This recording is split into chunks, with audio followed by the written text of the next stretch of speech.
If you're a Sagittarius who is overwhelmed by the amount of transits coming up in June of 2025, then watch this video because I'm going to be sharing 4 things Sagittarius should keep in mind and know and do to align with the energies of June this year.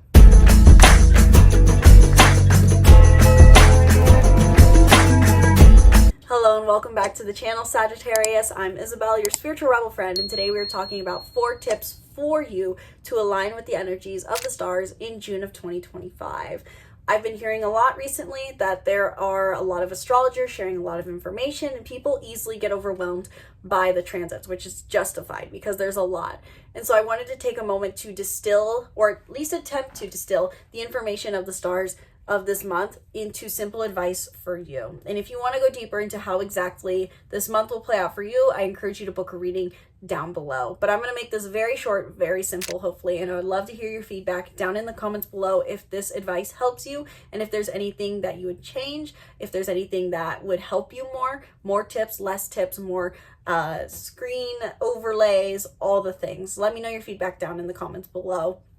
But let's just dive without further ado straight into your tips for the month. And again, let me know if you prefer this very non-linear, organized fashion. But my first tip for you is, simply put, to focus your energy into travel and exploration. Because Mars is in Leo in the first 17 days of the month, your physical efforts can best be channeled into exploration of your beliefs and exploration of the world. This is, simply put, Sagittarius, you may have the travel bug, is what I would call it this month, especially in the first 17 days of the month. You may find that traveling and stepping into the unknown shows to be more rewarding than you expect it to be, or it becomes more rewarding than you expect it to be. But if you are not a Sagittarius who has travel planned in their month of June, or it's just not in the cards for you, this could also be about mental exploration, where you may want to attend a course, for example, on philosophy of some kind, attend some form of class that expands your knowledge of yourself and of life in general. So any sort of workshop, self-development can be really worthwhile for Sagittarius this month. So focusing your energy into travel and exploration of the world and exploration of the mind and philosophies is very much encouraged in the first 17 days of the month. And from there, from the 17th onward, Mars will be in Virgo, and this can be a better time for you to focus your physical efforts into your career, to channel your energy into your career, to get into the details, be practical, be hardworking in your career. So really take the first half of the month to be playful and explorative. And in the second half of the month, expect to feel the call to hunker down and get things done. Second tip I'd give for you is to think about how you can expand your emotional fulfillment in your intimate relationships. We have a lot of Cancer energy coming up this month, including Jupiter entering Cancer on June 9th.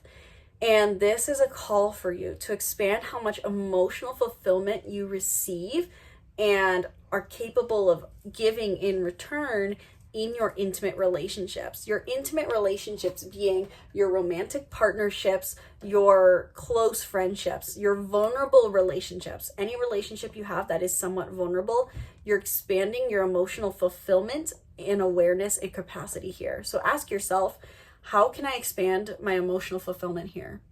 I think that as a Sagittarius rising, now granted, this isn't transiting my 8th house at first, unless I was to use the whole sign system, but I can see the theme regardless of, as a Sagittarius rising, how this could be about what I've been playing with is the idea that maybe feeling close to people, and both romantically and platonically, is really about giving yourself permission to just say, I feel.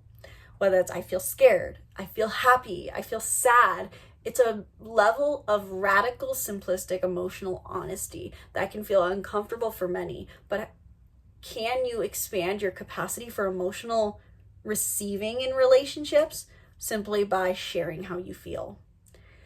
Third, I would recommend to balance your idea of relationships and romance. That is my third tip for you, because we have squares between Jupiter and Cancer, and Saturn and Neptune and Aries in your 5th house. And so it may not feel like romance and relationships are the same topic in your head. You may feel like these are very drastically different, and that you may feel like romance, the idea of let's just have fun, let's have romance, let's have passion, that takes you one way in life, versus having depth in relationships, it takes you down another path.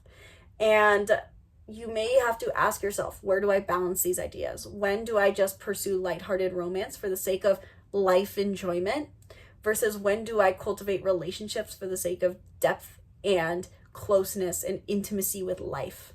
So it's really important, I think, for my Sagittarius sun, moon, and risings out there to really think about where you draw the line and balance your desire for deep relationships with lighthearted romance. And finally, 4th, I would say to channel your mental energy into relationships and your purpose, because Mercury will transit Gemini, Cancer, and Leo this month. And so your mental energy and your communication will be most rewarding to channel into your relationships, talking in your relationships, until the 26th. And at the end of the month, on the 26th, when Mercury shifts into Leo, you're going to want to focus more on your personal beliefs and your ideologies and your purpose. Maybe mentally processing all the travels or exploration you've done in the beginning half of the month physically. But overall, talking in your relationships, Sagittarius, is very much rewarding this month for you. You feel mentally on your A game in your relationships. Communicating thoughts and feelings is my core advice for you in all relationships. Just saying, this is just what I think, this is just what I feel, even if you don't have it all figured out.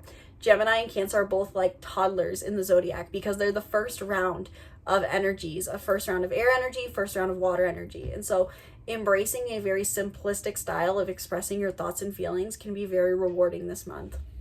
But that is the advice I have for you, Sagittarius. That's hopefully nice and short and sweet. If you would like me to elaborate, I would love to hear your thoughts down in the comments below. Did this make sense for you? Did this help you? Does this give you clarity coming into the month of June on what to remember and what to do? I would love to hear your feedback down in the comments below, and I would love to hear if this helps you, or if there's something else that I can provide that would be more helpful for you. And be sure to subscribe to the YouTube channel and stay tuned for more videos breaking down the stars and more. And if you want more in-depth guidance based off of your unique birth chart, book a reading down below. Thank you, Sagittarius, so much for watching. I sincerely hope you enjoyed. Until next month, from my heart to yours, I bow to you. Namaste.